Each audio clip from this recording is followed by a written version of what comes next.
Hello students, good evening everyone. तो देखिए, last time हम कर रहे थे ग्रेविटेशन की एनसीईआरटी एक्सरसाइज। तो उसमें हम एक्सरसाइज एनसीईआरटी क्वेश्चंस तो हमने कर लिए थे और एनसीईआरटी एक्सरसाइज के 10 क्वेश्चन हम कर चुके थे। आज जो बच रहे हैं वो न्यूमेरिकल बच रहे हैं।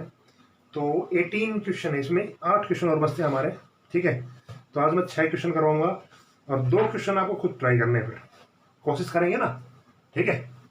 क्योंकि 6 क्वेश्चन करने के बाद आप कोशिश करना, उसके बाद आपके आसानी से हो जाएंगे। ठीक है, देखिए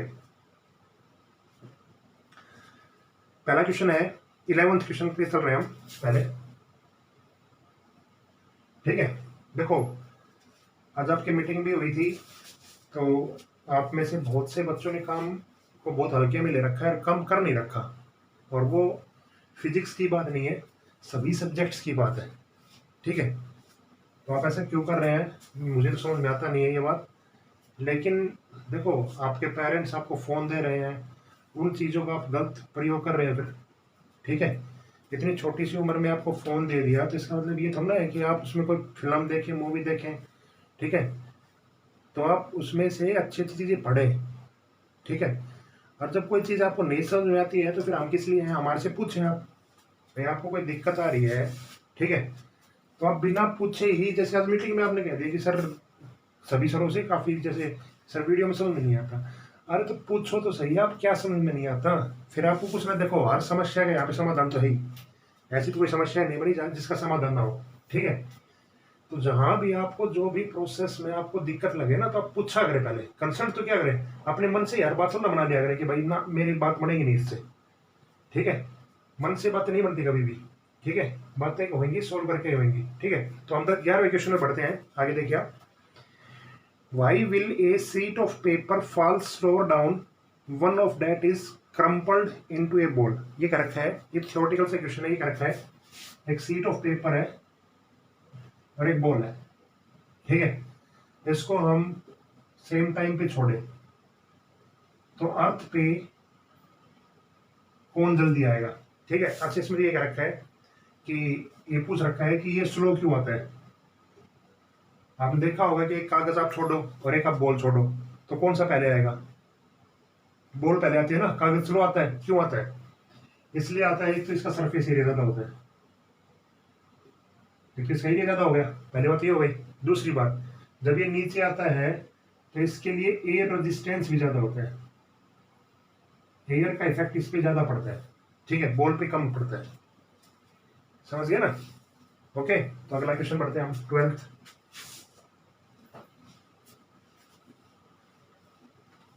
जब आप न्यूमेरिकल स्टार्ट होंगे सारे, धीरे धीरे समझते जाना आप। ठीक है, आपको बताता चलूंगा। जैसे 12th क्वेश्चन है, a ball is thrown vertically upward with a velocity of 49 metre per second. ये क्या रखा है, एक बॉल है। ठीक है, उसको एक आदमी ऊपर फेंक रहा है इस तरह। ठीक है, और ये क्या रखा है, इस बॉल को ऊपर फेंक रहा है 49 मीटर पर सेकेंड से। ये इसका यू है, यू। देखो, एक दिन मैंने आपको क्लास में बताया था, जब किसी बॉल को, ये बात दोबारा सुन लो, जब किसी बॉल को हम ऐसे फेंकेंगे, ठीक है, तो इसका वी ऊपर जाके 0 हो जाएगा, क्योंकि हाईएस्ट पॉइंट के बाद ये नीचे आना है। तो एट हाईएस्ट पॉइंट वी हमेशा क्या रहेगा, फाइनल वेलोसिटी क्या रहेगी, 0। ठीक है, अब इसमें पूछ कर रखा, वो देखो आप, कैलकुलेट द मैक्सिमम हाइट। ये एच बताना इसको, एच।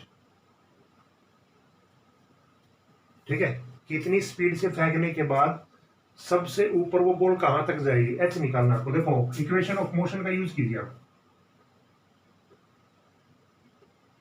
धीरे धीरे आराम से सुन लो, आराम से होंगे आप, ट्राई करेंगे तो जरूर होंगे, ऐसी कोई बात नहीं जो नहीं होते। ठीक है, एक इक्वेशन थी, v square minus u square is equal to 2as। ठीक है, इस इक्वेशन को देखो किस तरह है, देखो, v square minus u square is equal to 2 minus g, s है एच, हाइट, डिस्प्लेसमेंट है एच, और ए जब किसी बॉडी का या तो ऊपर फेंकें या नीचे छोड़े तो ए हमेशा जी में कन्वर्ट होगा। अगर बॉडी को आप ऊपर फेंक रहे हैं तो जी को हम ले रहे हैं माइनस में, अगर बॉडी नीचे आ रही है तो जी को हमें किस में लेना है, और इसकी वैल्यू कितनी रहेगी हमेशा 9.8 मीटर पर सेकेंड स्क्वायर। ठीक है, ये चैप्टर आपको करना पड़ेगा तभी आप ये न्यूमेरिकल सोल्व कर पाओगे। ठीक है, लेकिन अगर नहीं कर पाए तो फिर अगले चैप्टर में दिक्कत आएगी। ठीक है, देखो आगे v की वैल्यू कितनी है 0, 0 का स्क्वायर, u कितना है 49 का स्क्वायर, 2 g की वैल्यू कितनी होती है -9.8, h आपको निकालना है। देखो माइनस से माइनस कैंसिल हो गया, h की वैल्यू कितनी आएगी 49 इंटू 49, 49 स्क्वायर में ऐसे लिखता हूँ ना, और ये डिवाइड में आ जाएगा 2/98, तो 40, अच्छा 0.2 हो गया ये। ठीक है, तो इसको जब हम सोल्व करेंगे तो आपके पास आंसर आएगा 122.5 मीटर। कैसे आएगा देखो 49/2 इंटू 10, इसको सोल्व करेंगे कितना आएगा। ठीक है, ये 0.2 के नीचे हम 10 से मल्टीप्लाई कर सकते हैं, 10 डिवाइड कर सकते हैं ना, तो 10 ऊपर चला जाएगा। ओके, तो पहला केस अपना हो गया पूरा। दूसरा केस और देखते हैं। दूसरे केस में क्या रखा है, find the total time taken to the surface of earth. अब ये क्या रखा है, देखो यहां से फेंका और ये वापस बॉल कहां पे आती है, अर्थ पे आती है। ठीक है, तो आपको टाइम बताना है, टोटल टाइम। देखो टी टाइम में आपने यहां तक फेंका और टी टाइम पे वापस आया, तो टोटल टाइम कितना हो गया, पहली बात तो टोटल टाइम कितना हो गया 2t। ये बात समझ गया आप भाई, कोई चीज आपने ऐसे फेंकी यहां तक टी टाइम पे रही फिर वापस आ गई, तो टोटल टाइम कितना हो गया, पहले फेंकी टी टाइम पे फिर वापस आ गई उतनी टी टाइम पे, तो टोटल टाइम कितना हो गया 2t। इक्वेशन टाइम वाली इक्वेशन यूज कीजिए आप, v plus u is equal to at। पढ़िया नहीं ये भी।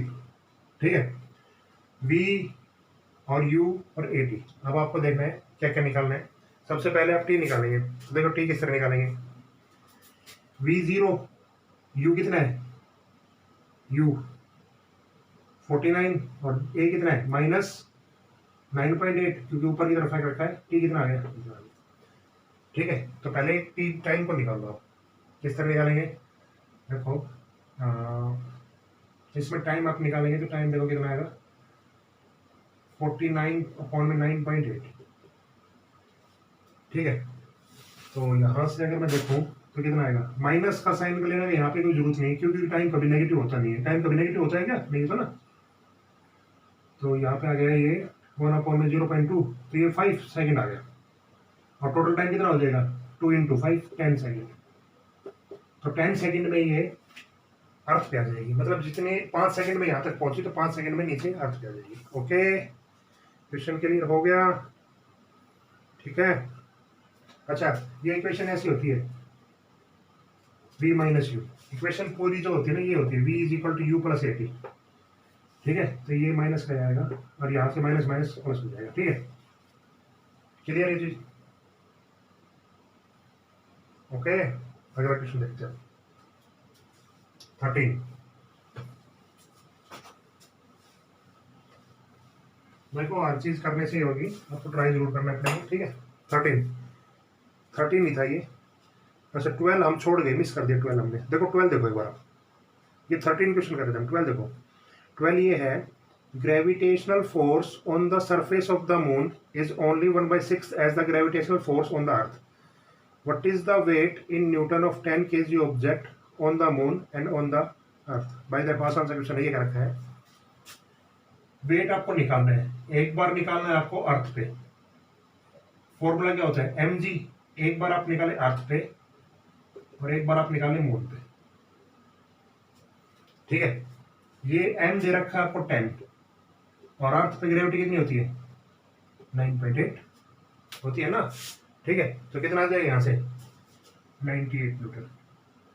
यहाँ पे देखो मास दे रखा 10, लेकिन मून पे जाने के बाद ग्रेविटी, ये मैंने लास्ट लेक्चर में आपको बताया था, मून पे जाते ही ग्रेविटी कितनी हो जाती है 1/6। ठीक है, तो यहां से हम सोल्व करेंगे तो ये लगभग देखो कितना आएगा, ये लगभग देखो यहां से जाएगा 1.6 पे जाएगा, तो लगभग 16 न्यूटन के आसपास आएगा लगभग। ठीक है, लगभग आएगा। ठीक है, आगे पॉइंट में आप देख लेना। हो गया होगा, समझ में आ गया होगा ना। क्या याद रखना आपको, मून पे जाते हैं ग्रेविटी कितनी हो जाती है 1/6। मून पे हम बहुत हल्के हो जाते हैं। ठीक है, 14, अब बढ़ते हैं 14 की तरफ। तो 14 में ये क्या रखा है, a stone is release from A top of tower 19 पर कैलकुलेट द फाइनल वेलोसिटी। देखो इसको, अब ये उसका उल्टा है। अब यहाँ पे कोई आदमी है और इसके हाथ में कोई स्टोन है, ये छोड़ रहा है नीचे की तरफ, ठीक है। मतलब ये किसी बिल्डिंग पे खड़ा होगा, वहां पे नहीं खड़ा है, ठीक है, छत पे खड़ा होगा, ठीक है। तो इस टावर की हाइट है पूरी 19.6 मीटर एच, ठीक है।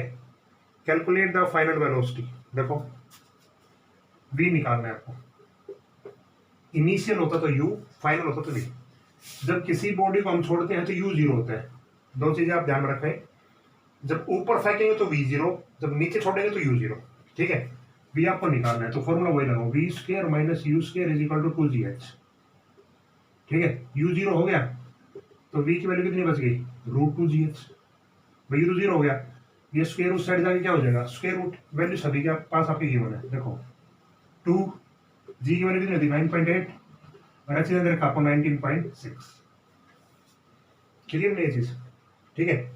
इसका आप देखो ये आएगा 19.6 इंटू 19.6, इस मल्टीप्लाई तो ये 19.6 मीटर पर सेकेंड आ जाएगा आंसर। हाँ बिल्कुल सही है, ठीक है। स्क्वायर रूट खोलना तो होगा ना, 2 का स्क्वायर 4, ठीक है। तो ये 2 ही है, ठीक है, 2 2 है ना, तो एक इसका स्क्वायर हो गया, स्क्वायर से स्क्वायर रूट कैंसिल हो गया। नेक्स्ट क्वेश्चन की तरफ हम बढ़ते हैं।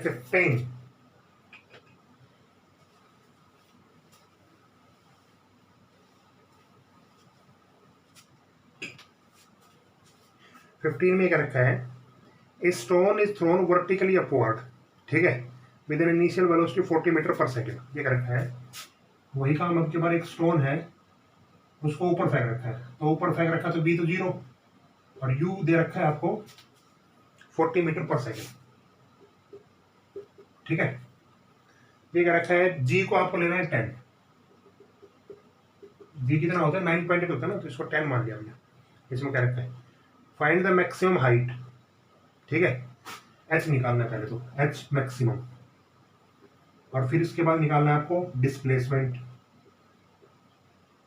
और फिर निकालना है आपको डिस्टेंस। 3 चीजें निकालनी इसमें, आसानी से समझो। आप देखो h मैक्सिमम के लिए आप वही फॉर्मूला यूज कीजिए, v square minus u square is equal to 2 minus g into h। Minus g आपको पता चल गया ना क्यों लगाया मैंने, क्योंकि ऊपर जा रही है, ठीक है।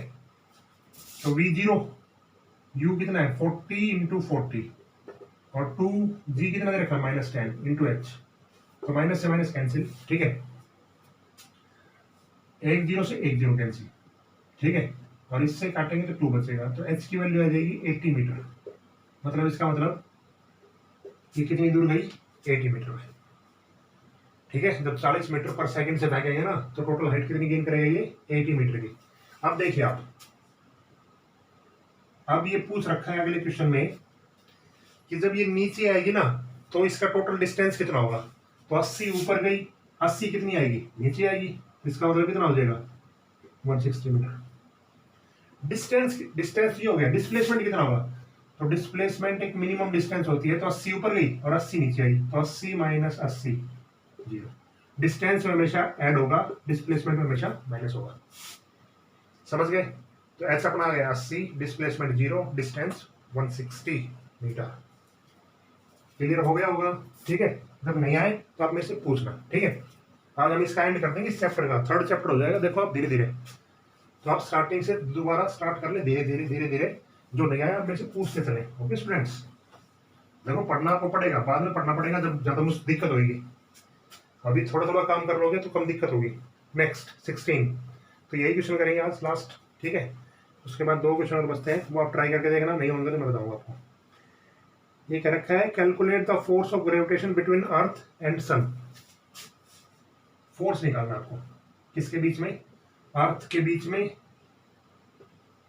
एंड सन के बीच में। मतलब क्या है इसका, कि जो हमारा अर्थ है सन के अराउंड रोटेट कर रहा है, उसके बीच में फोर्स कितना है जिससे वो रोटेट कर रहा है, ठीक है।